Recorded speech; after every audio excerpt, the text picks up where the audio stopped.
Então, acho que podemos começar por aí. Não resolve tudo, não estou dizendo que é fácil, mas fazer um meia-culpa na esquerda tradicional, eu acho que já é um bom ponto de partida, inclusive para desmistificar muito das bobagens que a esquerda tradicional cometeu a partir dessa, do meu ponto de vista, interpretação extremamente equivocada de Marx. Um segundo avanço, porque também tem que tomar cuidado. Bom, então identifiquei a posição de classe. Trabalhador é todo aquele que vende força de trabalho para comprar meio de subsistência. Está resolvido o problema da consciência de classe. Não está. Posição de classe é uma coisa, consciência de classe é outra. Eu sempre cito o exemplo, é que lá na economia, muitos anos atrás, tinha um sujeito que vendia cachorro-quente.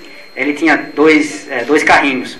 Aí ele botava lá, sei lá, os 2 filhos para fazer cachorro-quente, pagava um saláriozinho, mesado, o nome que ele desse para os 2 filhos, e ganhava dinheiro com aquele. Aquele cara é capitalista. Ele está comprando para vender. Comprando a força de trabalho dos filhos, olha só. E o autogerente da Ferrari? Autoexecutivo, gerente, o que ele faz? Vende sua força de trabalho para comprar as suas coisas. É verdade que as coisas que ele compra com o salário dele são muito diferentes das coisas que a gente compra com o nosso salário. Mas ele é trabalhador. Isso é para exemplificar que a passagem direta da posição de classe para a consciência de classe é, no mínimo, indevida. Nunca se esqueçam que o Engels era dono de fábrica. Eduardo, eu não sei se... Cadê? Como é que é o apelido dele? Eduardo não vale. Cadê? Eu não sei se você fez exatamente uma pergunta, mas eu vou aproveitar a tua fala para dizer o seguinte. Você apontou a questão da juventude, fez... Enfim. Eu diria o seguinte, até para brincar um pouquinho, tirar um pouco esse tom, mas... a crise não discrimina. Não há nada mais democrático no capitalismo do que a crise. Jovens, velhos, nem tão velhos, pré-adolescentes, pós-adolescentes. Pós-adolescente é pré-velho, né? Pobre, trabalhador menos pobre, quem tem acesso a políticas sociais, focadas ou não focadas. A crise não discrimina, ela é extremamente democrática. Entre aspas. Estamos todos no mesmo barco, talvez mais um caminho ali, para a gente tentar construir essa tal unidade que você está querendo, quer dizer, você e todos nós. Wallace, cadê o Wallace? Vou tentar identificá-lo. Você perguntou sobre as medidas reparadoras da crise, não sei se eu entendi bem, você perguntou se elas reparam. É o neologismo. Aí eu faria uma clivagem, até para me permitir um gancho para entrar na questão da Luísa. Tem 2 coisas diferentes aí. Primeiro, políticas sociais compensatórias. O nome já disse, compensam. E notem, as políticas sociais compensatórias não são características da crise exclusivas. Elas também estão na crise. Mas elas estão também no processo de acumulação de capital, no crescimento do capitalismo. Nos anos 90 e início do século XXI, enquanto o neoliberalismo promulgava suas estratégias e a economia capitalista crescia mais ou menos, que você estava no momento de auge do ciclo, auge entre aspas, foi justamente quando aparecem as políticas sociais compensatórias, para ficar apenas no terreno tupiniquim. A dona Ruth, como é que era o nome lá enfim, Comunidade Solidária. Política social compensatória, o nome diz compensa. E compensa justamente, aspas, estragos produzidos na época pelas estratégias neoliberais. Na época de crescimento. Qual é a diferença? Agora é que a capacidade de arrecadação do Estado cai. Então as políticas sociais compensatórias abre uma contradição, não que não existisse antes, mas explicita-se uma contradição maior agora na crise. Nunca antes foi tão necessário ampliar as políticas sociais compensatórias e agora o poder de arrecadação do Estado para, aspas, financiar essas políticas sociais compensatórias cai. Essa é a contradição. Segunda coisa, dinheiro para dar liquidez aos papéis. Também outra coisa, uma coisa é política social compensatória, outra coisa é medidas reparadoras à crise. Para entrar na questão da Luísa, o Estado pegando dinheiro para monetizar ou dar liquidez ou para não deixar desvalorizar aqueles papéis podres. Faz parte das medidas reparadoras. Oi? Para banqueiro, né? Para banqueiro, mas não só. Não só. Resolve crise? Não necessariamente. Já acabou meu tempo, mas só para tentar te mostrar qual é o calcanhar de Aquiles. O negócio é o seguinte, começa a apodrecer aqueles papéis, está todo mundo querendo vender. Se está querendo vender, é porque está querendo receber dinheiro.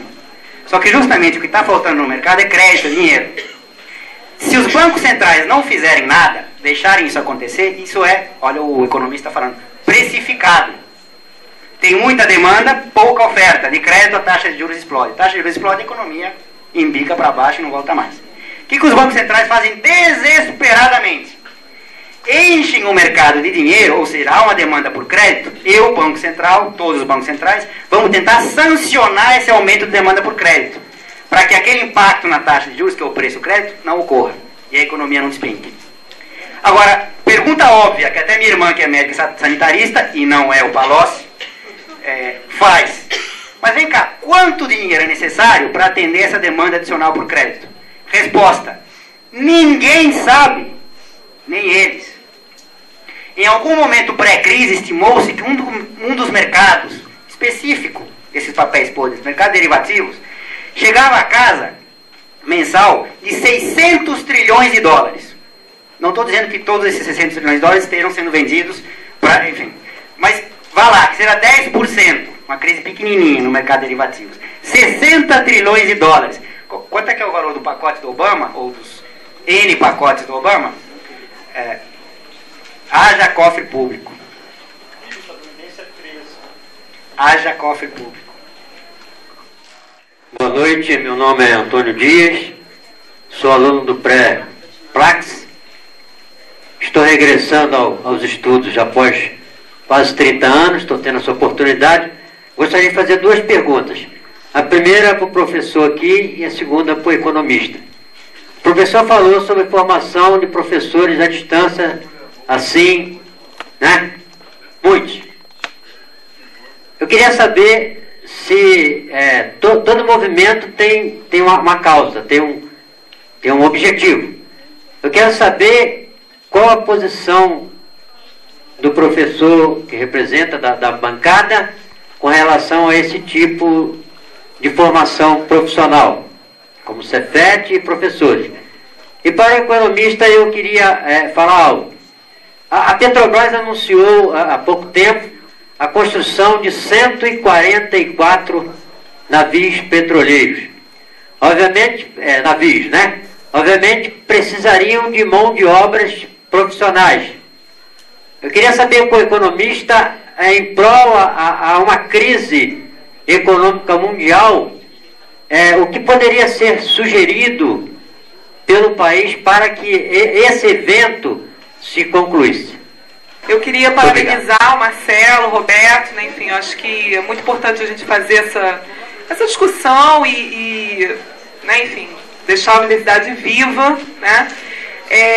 E eu queria, Roberto, particularmente para você, que você falasse um pouco, enfim, quais as implicações da crise para a implementação do REUNE nas universidades federais, né? Porque nós vivenciamos no ano passado enfim, né, uma luta ardorosa, né, ano passado, retrasado, enfim, em relação ao REUNE, né?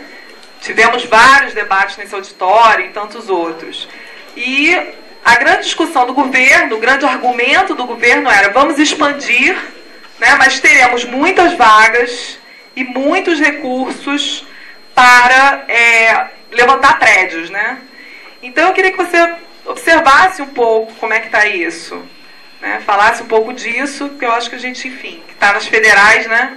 Estamos aí ansiosos, assistimos a abertura de alguns concursos, mas eu queria saber o que você, enfim, como é que você analisa isso, o que você observa daqui para frente, né? Se a torneira vai fechar completamente ou não, ou vai ter algo pingado aí, tá? Obrigada.